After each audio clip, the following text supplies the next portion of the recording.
हमारे चैनल को सब्सक्राइब करें और बेल आइकन दबाएं।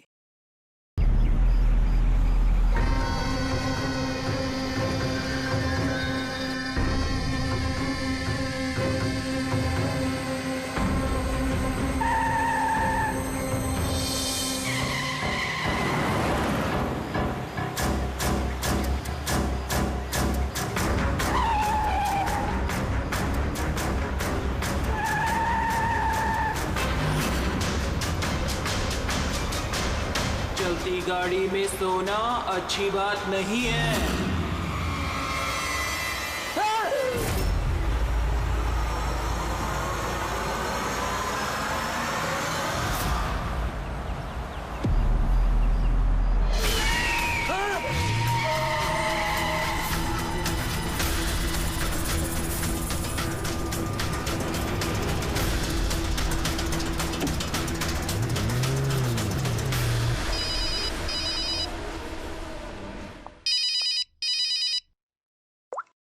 हाँ Vineet. Leela help me, Leela please help me Leela. क्या हो गया विनीत, तुम इतनी टेंशन में क्यों लग रहे हो? लीला ये लोग मुझे मार डालेंगे लीला। कौन मार डालेगा विनीत, तुम किसकी बातें कर रहे हो? लीला आई थिंक मैं लाइफ में कभी तुमसे नहीं मिल पाऊंगा लीला। विनीत बकवास बंद करो। कहाँ पे हो तुम, मुझे अपनी एग्जैक्ट लोकेशन बताओ। मैं सर्विस्टन रोड पे हूँ, पुराने पोस्ट ऑफिस के पास। विनीत एक काम करो, तुम वहीं पे रुको, मैं टैक्सी लेके अभी वहीं पे तुम्हें लेने आती हूँ। हेलो लीला। हेलो विनीत, तुम ठीक हो? फोन को भी हेलो लीला। कि फोन को भी अभी कटना था।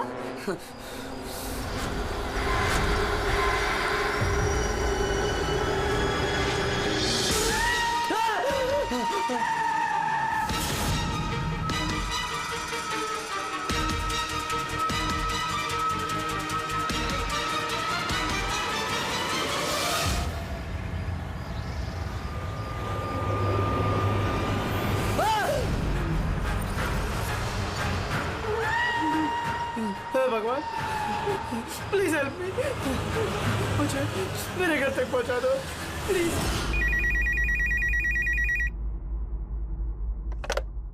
Hello, CID bureau. Hello ma'am, ma'am please मेरी मदद कीजिए। मैम मेरे पति इस वक्त बहुत बड़ी मुसीबत में है। क्या सब क्या हुआ आपके पति को? मैम उनकी जान खतरे में है, कोई उन्हें मारना चाहता है। मैम प्लीज उन्हें बचा लीजिए प्लीज। क्या वो इस वक्त आपके साथ है? नहीं मैम, मैम वो इस वक्त अपनी गाड़ी में है। वो सेबेस्टियन रोड के पास जो पुराना वाला पोस्ट ऑफिस है वहाँ पे है।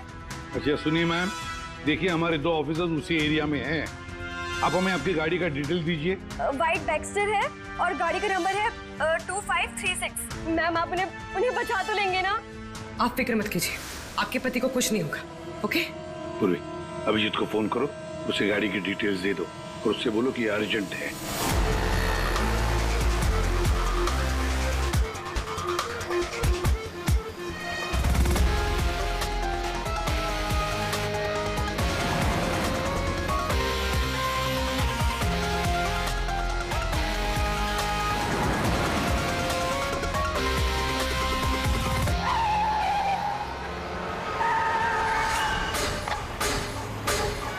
या यही नंबर है। ये गाड़ी ऐसे क्यों चला रहा है? ये तो एक्सीडेंट कर देगा।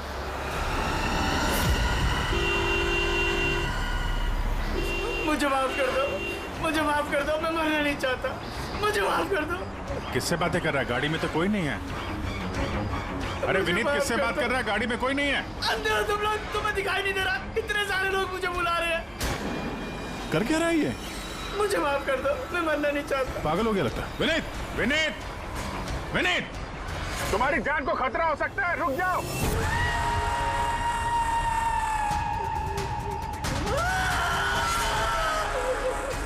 अंकल मेरे साथ खेलो ना, बहुत मजा आएगा। विनीत गाड़ी रोको, साइड में लगाओ।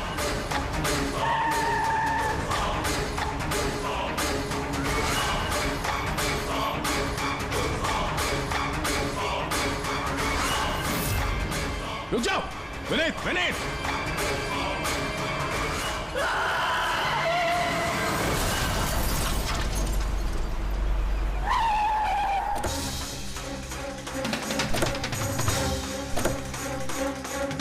विनीत? ओह नो, ये तो मर चुका है। स्मेल है।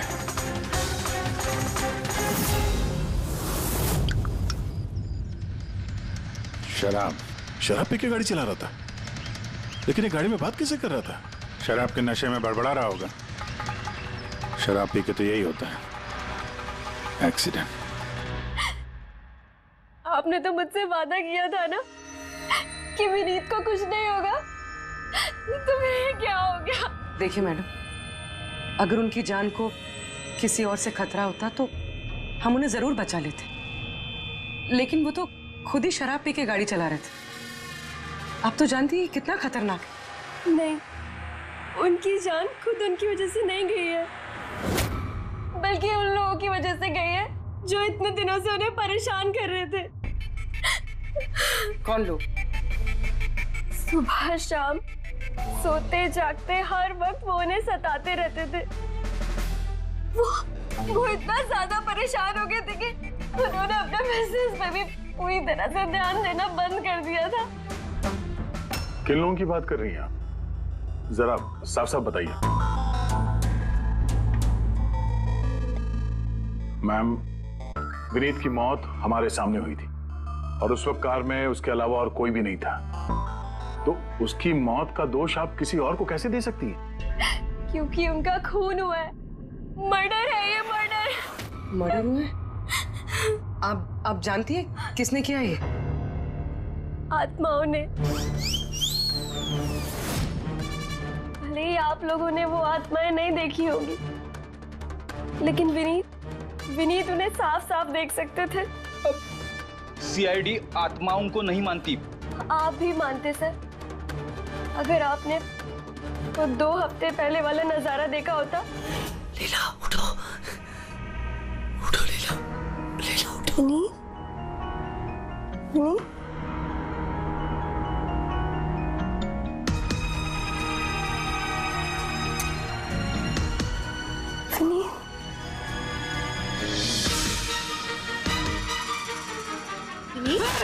लीला, क्या हुआ विनीत? वहाँ देखो, कबर्ड के ऊपर। क्या है वहाँ विनीत?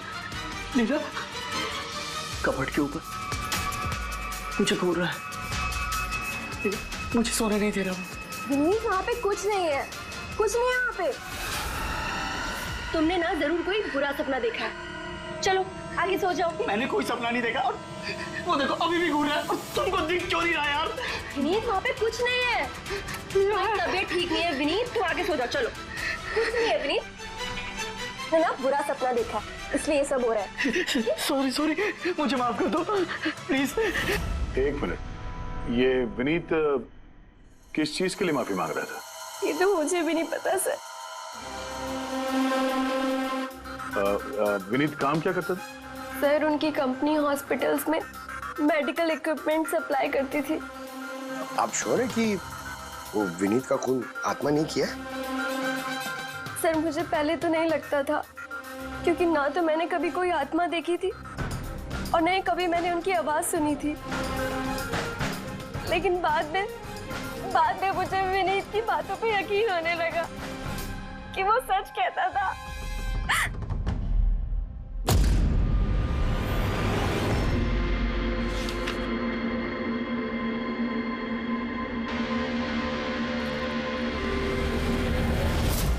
हाँ बॉस, इसकी मौत की एक ही वजह नजर आ रही है, इसके सर पर लगी हुई है चोट जो इसे एक्सीडेंट के दौरान लगी।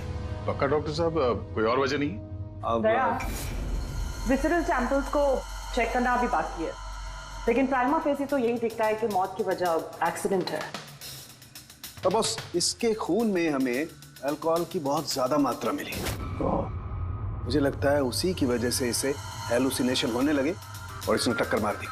मतलब ये खून का मामला नहीं है। हम फ्यूनरल के लिए बॉडी को लौटा सकते हैं, अगर कुछ डाउट हुआ तो विसरल सैंपल से पता लग जाएगा। पता नहीं सर क्यों अभी मुझे ऐसा लग रहा है कि ये केस उतना सीधा नहीं है, क्योंकि जब हमने लीला से पूछा कि ये विनीत किससे माफी मांग रहा था तो वो बात को टाल गई। हम लोग भी फ्यूनरल में जाएं क्या? वहाँ रिलेटिव भी होंगे, फ्रेंड्स भी होंगे, बहुत सारे लोग होंगे। देखते हैं कुछ पता चलता है। जाओ, जरूर जाओ फ्यूनरल में।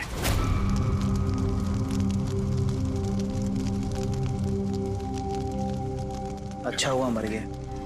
ऐसे गलत लोगों के साथ ऐसा ही होना चाहिए। तुमने बिल्कुल ठीक कहा, इसकी मौत इससे बदतर होनी चाहिए थी। बस अब उस दिन का इंतजार है जब उन दोनों की भी चिता जलते हुए देखूंगा। उस दिन तुम सबको बहुत बड़ी पार्टी दूंगा मैं। क्या प्रॉब्लम क्या तुम्हारी? हाँ? यहाँ पर एक आदमी की चिता जल रही है, शौक मनाने के बजाय जश्न मनाने की बात करो तुम लोग। क्यों ना मनाऊं जश्न? अरे असली जश्न तो उस दिन मनेगा जिस दिन ये दोनों भी अग्नि की भेंट चढ़ेंगे। वो दोनों अग्नि की भेंट चढ़े या ना चढ़े, तुम सीआईडी के हत्थे जरूर चढ़ोगे।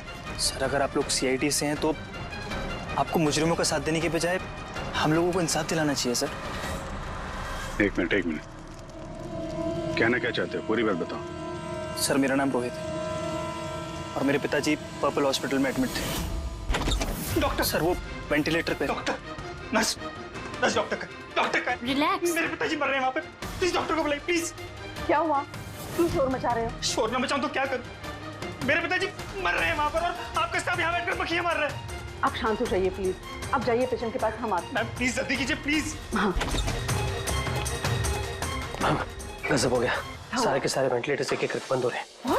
यस मैम, हमारे 2 इंटर्न्स मैनुअली ऑक्सीजन दे रहे हैं कुछ पेशेंट्स को। मैम हर पेशेंट के साथ ऐसा नहीं हो सकता, अगर वेंटिलेटर्स ठीक नहीं हुए तो पेशेंट मर जाएंगे। धीरे बोलो। अरे ये हॉस्पिटल के रेपुटेशन का सवाल है, अगर मरीजों के घर वालों को पता चल गया है ना फिर बवाल हो जाएगा। डॉक्टर आप प्लीज 2 मिनट का वक्त दीजिए, हम सोल्यूशन। मैम एक एक करके सारे वेंटिलेटर्स बंद हो रहे हैं। बाकी के वार्ड्स में चेक करो। Okay ma'am. अरे वो सप्लाई विनीत को फोन करो ना, वो ही अभी कुछ कर सकता है। बस टेंशन लेने की जरूरत। डॉक्टर महक, हुआ क्या है ये सर? वेंटिलेटर बंद हो रहे हैं सारे।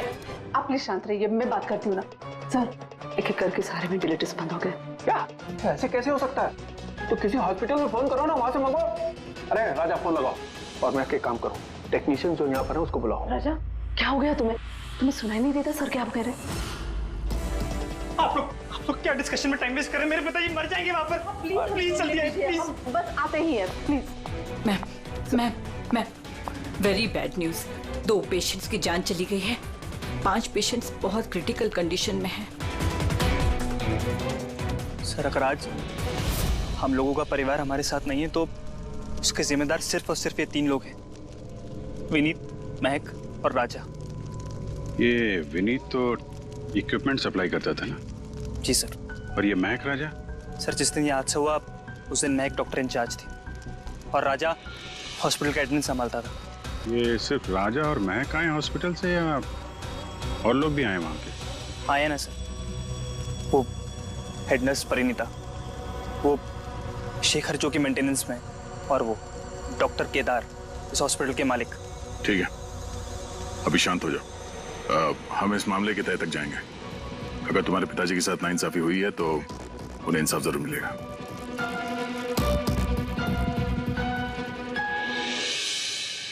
समझ में आया कि ये विनीत माफी क्यों मांग रहा था। मुझे माफ कर दो, मैं मरना नहीं चाहता, मुझे माफ कर दो। और ये भी समझ में आ रहा है कि विनीत की मौत से इतने लोग खुश क्यों हैं।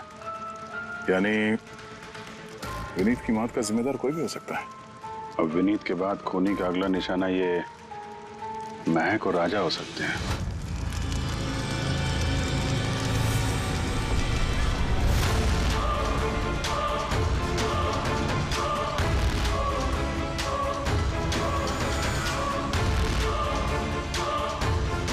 मुझे माफ कर दो।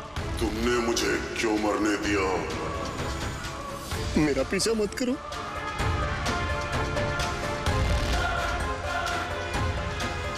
ये बात किससे कर रहा है?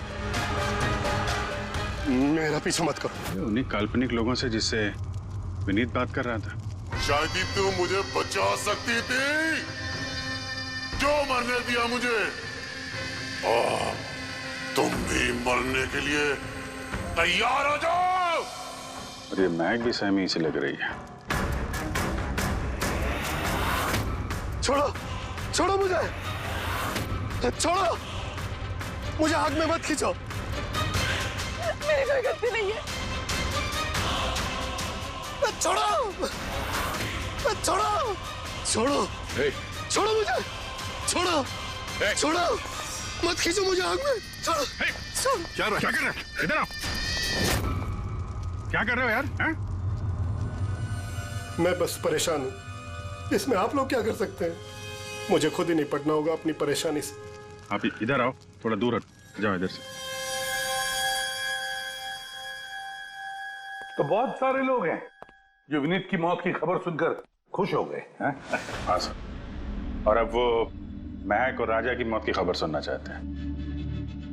राजा और महक, इनका बर्ताव भी कुछ नॉर्मल नहीं लग रहा था सर। काफी डरे डरे से लग रहे थे, विनीत की तरह। सर, विसरल सैंपल्स की रिपोर्ट आ गई है। ग्रेट। कोई गड़बड़ है? हाँ। एक आम इंसान का खून जितना लाल होता है, विनीत का खून उससे बहुत ज्यादा लाल था। तो अब समझ में आया कि विनीत को आत्माएं क्यों नजर आ रही थी। क्यों सर? पूर्वी, जब इंसान का खून जरूरत से ज्यादा लाल हो तो इसका मतलब ये होता है कि वो इंसान बहुत ज्यादा लंबे समय तक कार्बन कंपाउंड के संपर्क में रहा, और इस कार्बन कंपाउंड की वजह से ही उसे हेलुसिनेशन आते हैं, जबरदस्त किस्म के। तो मतलब किसी ने जानबूझकर विनीत को इस कार्बन कंपाउंड के संपर्क में लाया, जिसकी वजह से विनीत की दिमागी हालत खराब हो गई, जो उसकी मौत का कारण भी बन गई। सर, खूनी को ये कार्बन कंपाउंड मिला कहां से होगा? हमारे आसपास हर जगह कार्बन कंपाउंड फैला हुआ है। मॉडर्न जिंदगी में हम जितनी भी मशीनों का इस्तेमाल करते हैं, वो सब की सब, लगभग सब की सब कार्बन कंपाउंड निकालती हैं। हाँ, कोई भी मशीनों के साथ छेड़खानी करके ऐसी साजिश कर सकता है। तो कार में बैठने के ठीक पहले विनीत ऐसे किसी केमिकल के संपर्क में आया होगा, इसकी वजह से उसे ये हेलुसिनेशन वगैरह हो रहे थे। बिल्कुल बॉस, गाड़ी के एग्जॉस्ट सिस्टम को चेक करना चाहिए, गड़बड़ वहीं हुई है।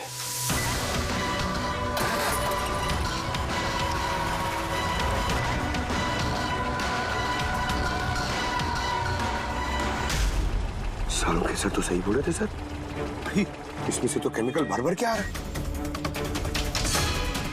एक बात तो पक्की है पंकज, आत्मा कोई नहीं थी। हाँ सर, इसका मतलब अब खूनी के निशाने पे दो लोग हैं, राजा और महक।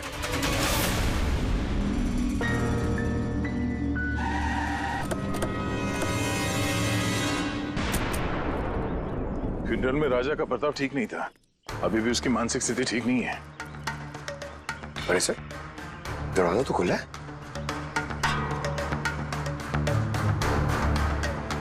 ये खूनी राजा तक पहुंच तो नहीं गया? ये क्या माहौल है? कैंडल्स,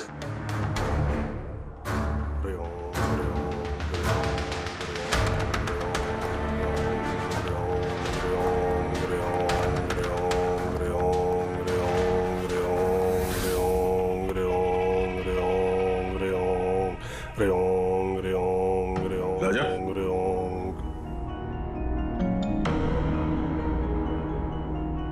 आप ठीक हो? कौन है आप लोग? सीआईडी। विनीत के अंतिम संस्कार में मिले थे हम लोग, तुम आग में कूदने वाले थे, हमने तुम्हें रोका था, भूल गए? अब आप लोगों को मुझे रोकने या बचाने की जरूरत नहीं पड़ेगी। जब तक विनीत का खूनी पकड़ा नहीं जाता, तुम्हारी जान को भी खतरा है। अच्छा, सच सच बताना, उन 12 मरीजों की मौत क्या तुम्हारी लापरवाही की वजह से गई थी? खबरदार जो मुझ पर ऐसा गंदा और झूठा इल्जाम लगाया था। मैं निर्दोष हूं और कोई नहीं मरा मेरी वजह से। शांत शांत। राजा बड़ी मुश्किल से शांत हुआ है, इसे कुछ समझ दिलाइए। आपकी तारीफ? श्लोक नाम है मेरा। मैं राजा की इस बुरे वक्त से बाहर निकलने में मदद कर रहा हूं। ओह, तो आप साइकियाट्रिस्ट हैं? साइकियाट्रिस्ट नहीं, साइकिक, मीडियम। इस दुनिया और दूसरी दुनिया के बीच एक पुल समझ लो। दूसरी दुनिया? दूसरी कौन सी दुनिया? वही आत्माओं वाली दुनिया। वैसे हम भी एक पुल है, मुजरिमों की दुनिया से लेके जेल के अंदर सलाखों के पीछे तक पहुंचाने का पुल। पर सर आप मुझे सलाखों के पीछे क्यों डालना चाह रहे हैं? मैं तो राजा की आत्माओं से बचाने में मदद कर रहा हूँ। राजा को आत्माओं से नहीं, केमिकल पॉइजनिंग से बचाने की जरूरत है। और बंद करो अपना ये ढोंग, समझे? सर वो कहाँ इशारा कर रहे? उस बूढ़े आदमी की तरफ जो एसी के पास खड़ा हुआ है। किसकी बात कर रहे हैं? मुझे तो कोई भी नहीं दिख रहा। मुझे भी नहीं दिख रहा है। मानो या ना मानो, इस कमरे के अंदर कोई शक्तिशाली आत्मा है जो राजा को नुकसान पहुंचाना चाहती है। अभी पता चल जाएगा।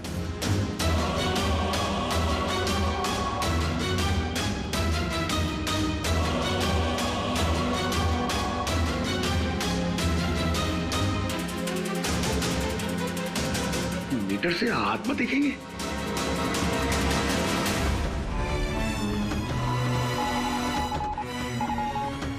देखा, वो आत्मा एसी के पास ही है। मेरी ईएमएफ मशीन झूठ नहीं बोल सकती।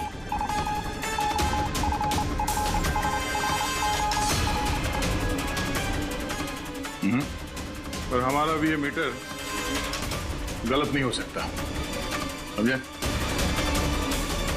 तेरी लगता है राजा को कार्बन कंपाउंड का असर उसकी गाड़ी से ही हुआ है। एक काम करो, ये मीटर ले जाओ, उसकी कार चेक करो। रेडी?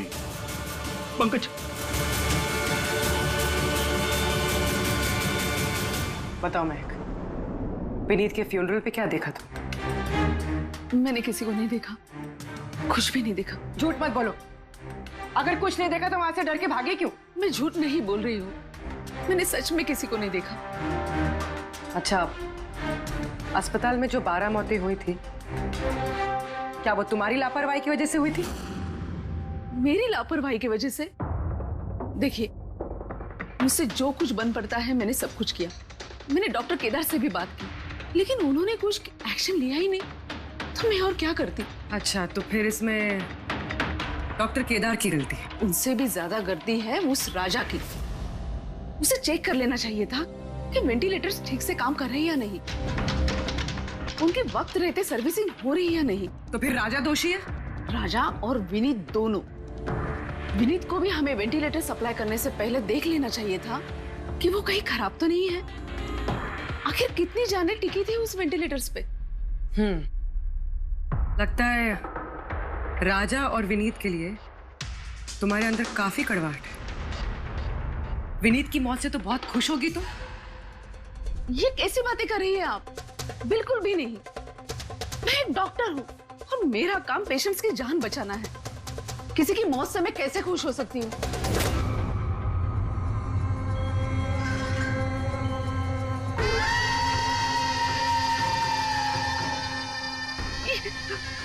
वो आ गया, वो आ गया, वो देखिए। लेकिन यहाँ तो कोई नहीं। पीछे है। महक, यहाँ पर कोई नहीं है। देखो, तुम घबरा मत। जब तक मैं हूं तुम्हें कुछ नहीं होगा। हाँ?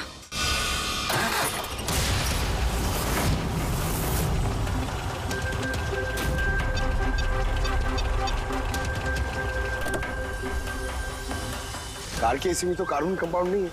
घर के अंदर देखते, चलो।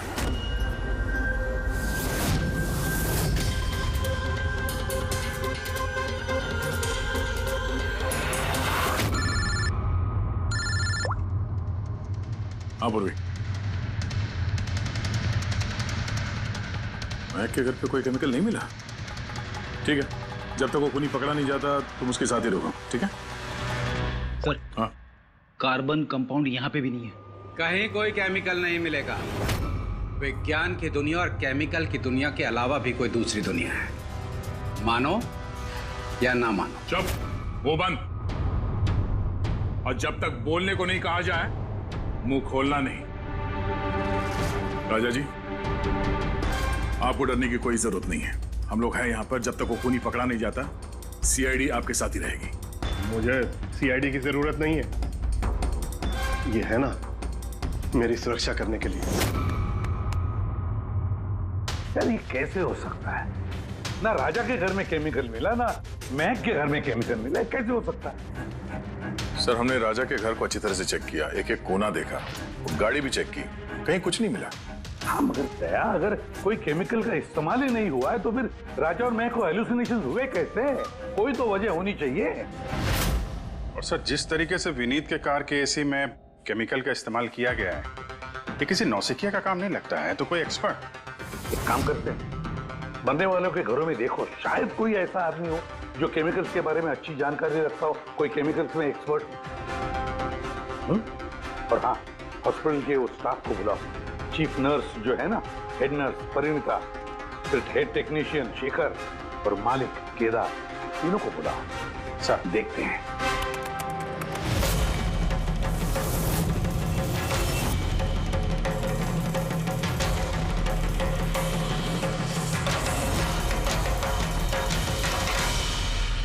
तुम्हारा नाम शेखर है? Yes sir.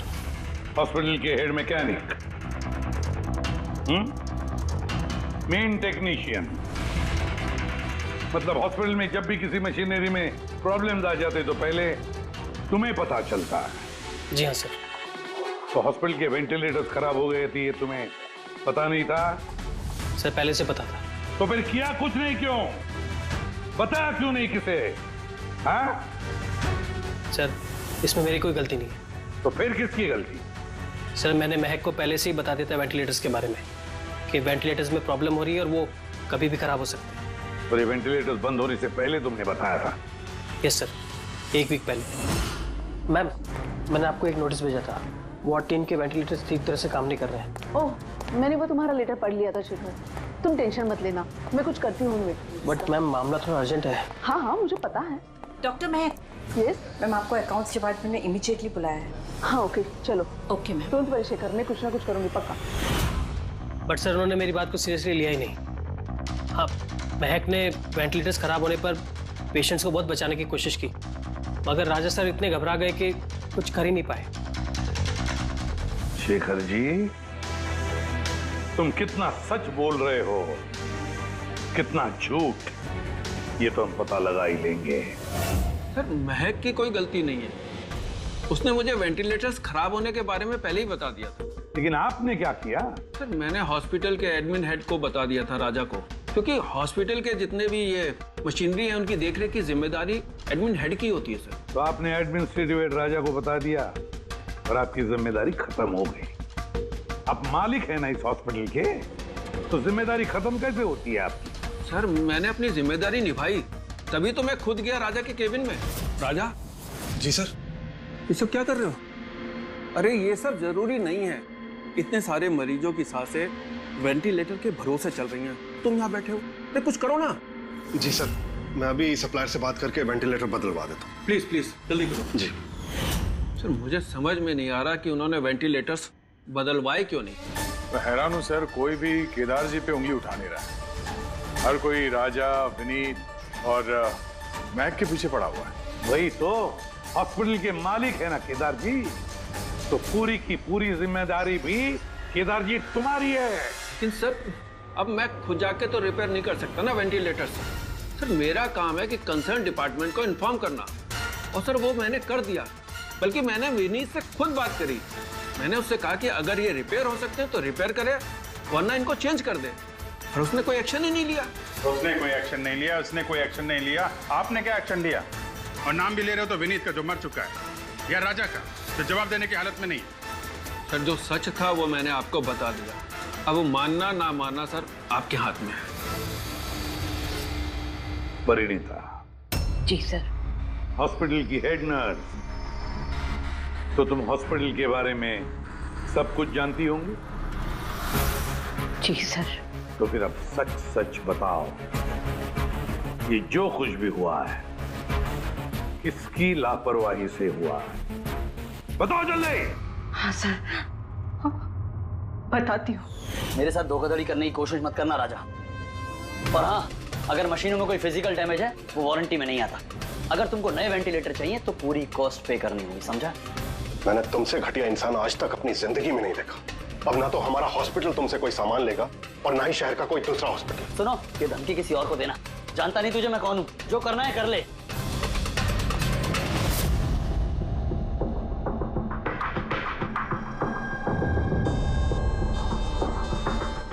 ये जो कुछ भी हुआ है इस राजा और विनीत के झगड़े की वजह से हुआ है।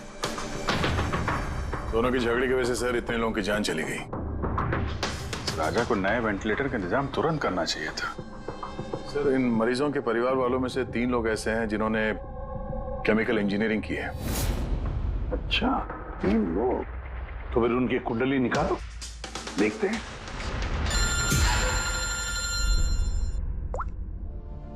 हेलो, इसे भी प्रतिबंध। What? ठीक है, हम अभी पहुंचते हैं। क्या सर? राजा की मौत हो गई।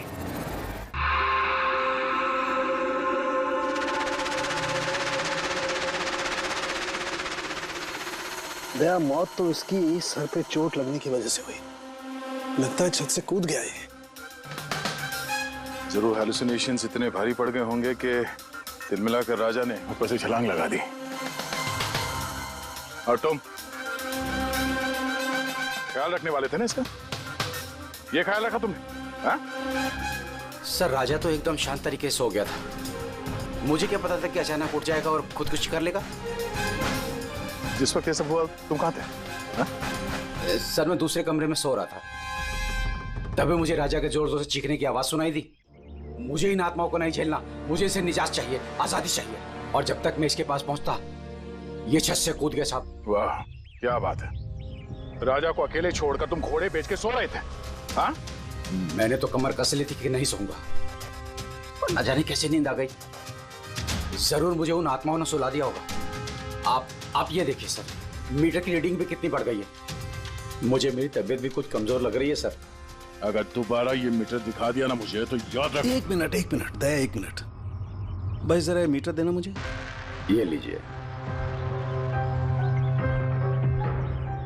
ये मीटर मैं रख लेता हूँ। हाँ, तुम्हें लौटा दूंगा बाद में।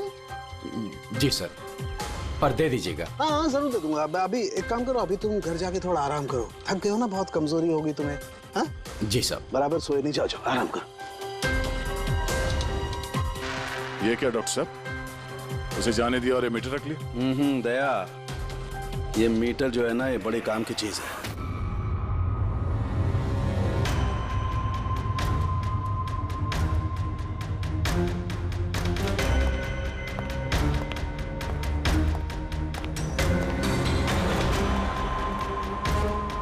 इस रूम में चेक करता हूं। हाँ सर। नहीं, ऊपर चलते हैं।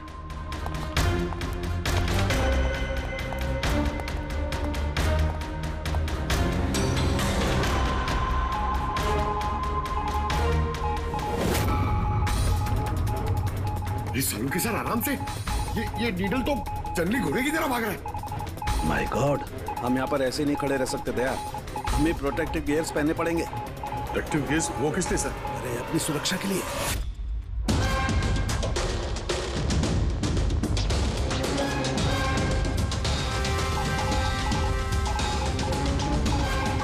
ये देखो, सबसे ज्यादा मीटर रीडिंग यहीं पर है, इस एसी के नीचे।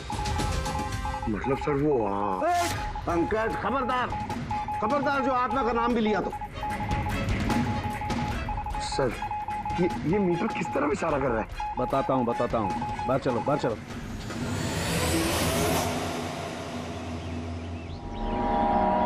देखा दया, ये है EMF, इलेक्ट्रोमैग्नेटिक फील्ड डिटेक्ट करता है ये। इलेक्ट्रोमैग्नेटिक फील्ड्स, ये तो आजकल सभी इलेक्ट्रॉनिक अप्लायंसेस में होता है सर, टीवी, फ्रिज, एसी में। बिल्कुल दया, लेकिन उन अप्लायंसेस का EMF हिडन होता है, छिपा हुआ होता है, ताकि लोगों पर बुरा असर ना हो। कैसा बुरा असर? नहीं, इसकी वजह से लोगों को नौशिया हो सकता है, जी घबरा सकता है, बेचैनी हो सकती है, और अगर ज्यादा देर तक संपर्क में रहे तो हेलुसिनेशन होना भी कोई बड़ी बात नहीं है। ओह, मतलब राजा को ये हेलुसिनेशन किसी केमिकल की वजह से नहीं हुआ है, अपने घर के इलेक्ट्रॉनिक अप्लायंसेस की वजह से हुआ है।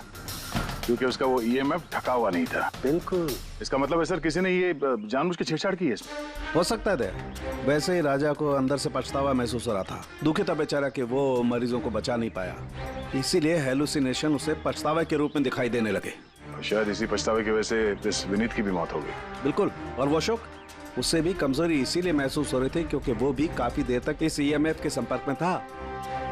यहाँ पे वो कार्बन कंपाउंड नहीं मिला घर में। मिलेंगे कैसे दे? क्योंकि यहाँ तो ईएमएफ का इस्तेमाल हो रहा था और सबसे ज्यादा रीडिंग मुझे बेडरूम के एसी में मिली। इसका मतलब बेडरूम के एसी में छेड़छाड़ हुई। फिर तो उस महक के घर में भी ईएमएफ। ओह नो, हमें तुरंत पूरी को इन्फॉर्म करना होगा।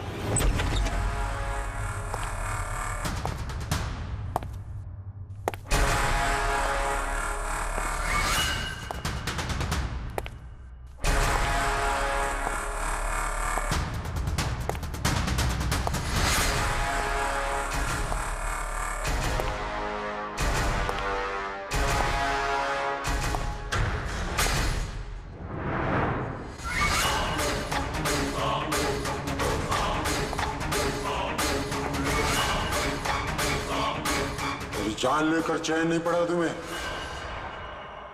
जो फिर से मुझे मारने आई हो।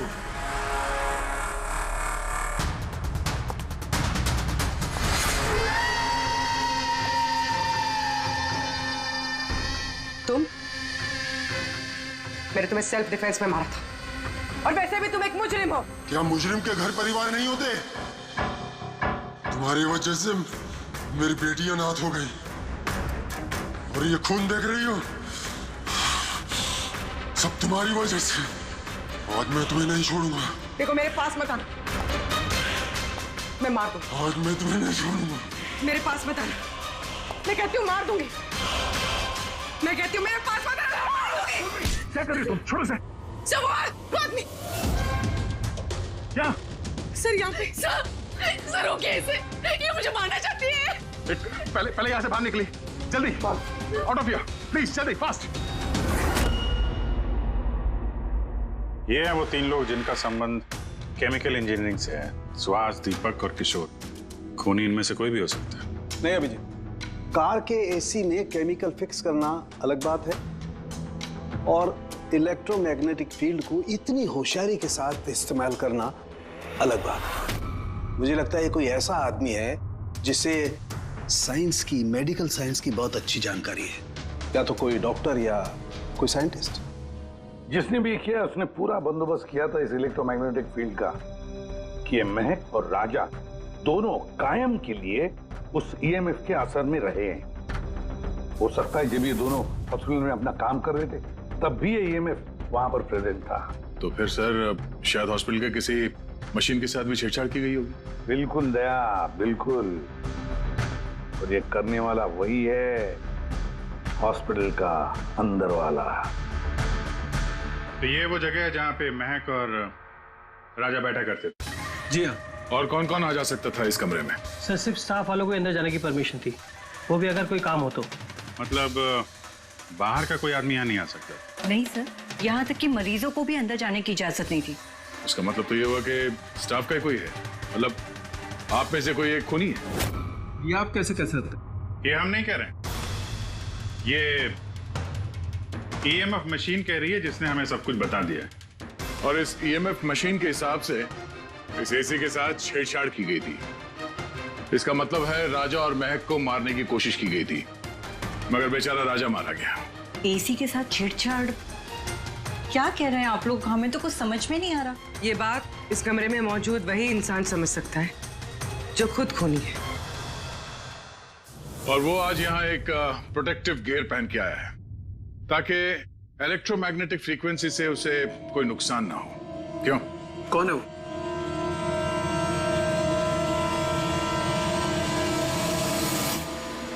क्यों?